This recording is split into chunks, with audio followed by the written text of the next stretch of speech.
at our buddy Sekou Smith from NBA TV, an analyst, and he's been with us before. Sekou, Tiki, and Tierney, how are you today, pal? I'm good, guys. How you doing? All good, all good. Help us solve this dilemma, this riddle that the NBA is going to eventually have to address. And, you know, the Spurs started this resting players, and they got fined for it. It's a trend that's gaining momentum. And now the Cavaliers, as you know, but just for our audience, will play the Memphis Grizzlies tonight, back end of a home and home. And not only will LeBron, Kyrie Irving, and Kevin Love not play, they won't even travel. So this, I don't know how you address this, but it's just bad for the league, and they've got to be concerned. What do they do about this, Sekou? Yeah, it is bad optics, obviously, when you got superstar players not even traveling, on the second end of a back-to-back. But my dilemma, guys, is the same one a lot of people have, and that's how heavy-handed can you be as a league in terms of telling a coach who has to play and win? I mean, that would be crossing a line, if the league were to get involved or in some form or fashion other than just fining people when they do it blatantly. I don't know that I want the league office dictating to coaches how they should manage their teams. I just don't know that that's a wise path to take when you're talking about the instances of teams using a maintenance plan or resting guys or however they do it. Now, as a ticket buyer, if I'm a ticket buyer in Memphis tonight and this is my only chance to see LeBron and Kyrie and Kevin Love in the flesh, I'm pissed. Yeah. I mean, I get both sides of it.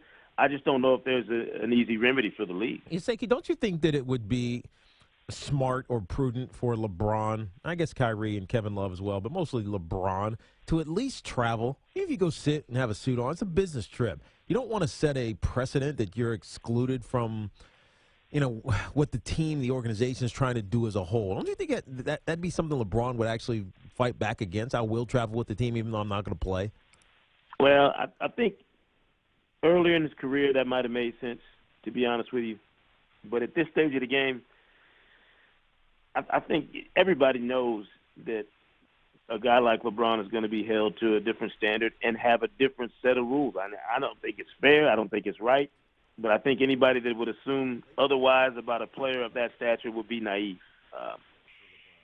But I agree with you in that LeBron has to know what this looks like, from the outside. He's very conscious of his own image, the image of players in the league and how it's received by the general public and fans.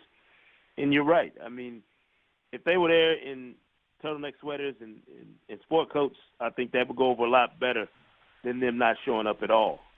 And I think that's something that the Cavaliers probably should have taken into consideration when they made this decision. Yeah, I'm with you. Sekou Smith, NBA TV analyst. And I want to play this for you and our audience that didn't hear it. Here's LeBron.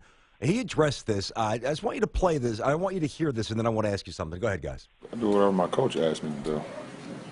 My coach wanted to rest us. I'm not going to buck at my coach, and that's what he wants, and that's what we're going to do. I've been in this league 14 years. I shouldn't have to explain me sitting out games or not playing games. I don't know. It seems unnecessarily ornery. Is this some residual whatever from the whole Phil Jackson? He just seems like he's changing how he projects. And I know inherently he's one of the really good guys, but he's got to take it on this different role. What's happening? I think there's a little bit of, chapped hide where LeBron's concerned right now. I mean, after all these years, after all he's done, the accomplishments, the crap he took when he went to Miami, everything, I think he feels like he should be above second-guessing at this point and above people questioning his motives for doing things. And I could see where he would be sensitive to that at this stage of his career. Really? I really can.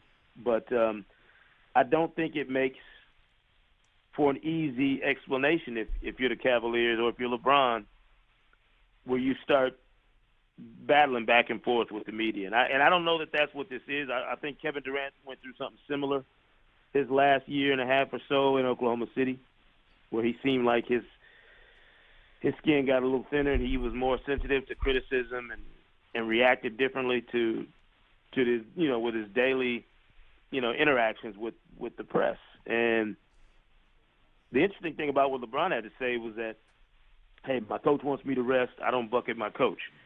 That's something prior to Tyronn Lue I don't think we'd have heard from LeBron. Yeah, well, definitely and not. it actually means what he said. Yeah, not with David Blatt, that's for sure. Yeah, I think he means that. I think he's got enough respect for Tyronn Lue that if Tyronn Lue tells him, I need you to rest because I don't want you worn down later in the year, I need to make sure we preserve some of that tread on the tire, that LeBron would listen to Tyronn Lue in a way that he wouldn't have someone else. Yeah, I just think it's unfair to guys like LeBron to have to face the collateral damage that's going to come from the fans for the decision of somebody else. Like, you know, nobody cares what Tyronn. Let's be honest. Nobody cares what Tyronn Lue thinks, and you know, and nobody's going to the arena to get an autograph from Tyronn Lue.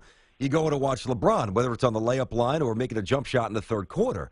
But the one who's going to bear the brunt of the venom from the fans are the players. So I'm kind of with you. I don't know what the solution is, and you don't want to have the NBA intervene too much.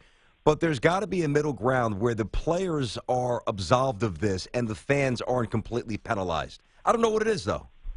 Yeah, like I said, I think it's a tough dilemma for the powers that be because they're going to come if they weigh in on it in any form or fashion. It's going to be seen as heavy-handed one way or the other.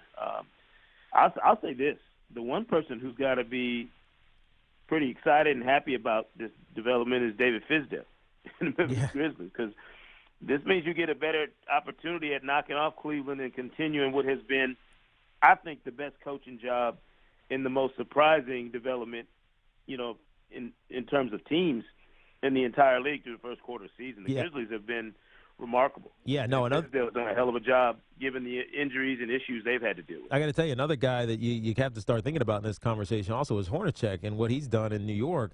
They're 14-11 now, 3 games over 500. They're fourth, I believe, or maybe even fourth or fifth in the division right now, in the conference, I should say. But we also see a little bit of an extension of this with Carmelo, right? Because of his tightness, his boyness with LeBron. Now he's bristling with Phil Jackson. What ultimately happens there? Does it go away, or is this something that could be irreparable and damage Carmelo's or Phil's stance with the organization? No, this is something to me that goes away eventually. You know, Phil is going to be a lightning rod whenever he speaks. Whatever he says is going to draw headlines, and I think everybody understands that. Carmelo's situation with the Knicks rests heavily on the shoulders of, surprisingly, not Carmelo. It's on Porzingis, you know, and it's on whether or not they can continue to ride big performances from him on those nights when Derrick Rose is not available or doesn't have it or Carmelo doesn't have it. And they got to make the playoffs, make some noise in the first round, you know, make a statement if they want to keep this group together, you know, because Phil's certainly not in it for the long haul. I don't think anybody sees Phil Jackson running the Knicks, you know, 5 years from now. So it's got to be kind of a what can you do for me right now as opposed to what might we do together years from now. I think the clock's ticking on Phil and Carmelo in New York in terms of them needing to get to the playoffs, get back to being relevant, and being a factor in the Eastern Conference. Yeah, I mean, this Carmelo conversation, it's so old, man. I got to be honest with you. I'm tired of it. I watch every Knicks game. He's not nearly what he was. He's lost lift. He can't get above the rim at all. He gets blocked at the rim every night repeatedly. He's basically a jump shooter. And when the shots aren't dropping, he's a one-dimensional player who's a volume shooter and a volume scorer.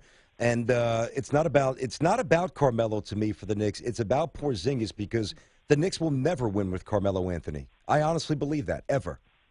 Yeah, I think there's no question their best advantage, you know, long term is to put together the right pieces around a young, unbelievable, unique talent like Kristaps Porzingis. And how long it takes Porzingis to really be ready for that role on a night in, night out basis is anybody's guess. I'd say 2 years, two full years. He's shown enough that I think you could go forward with the idea of building around him in New York. And that's not a knock on Carmelo or anybody else. That's just reality. That, you know, I mean, look at Carmelo's age and how long he's been in the league and the fact that, you know, you build around young guys and you support them with the right veteran pieces.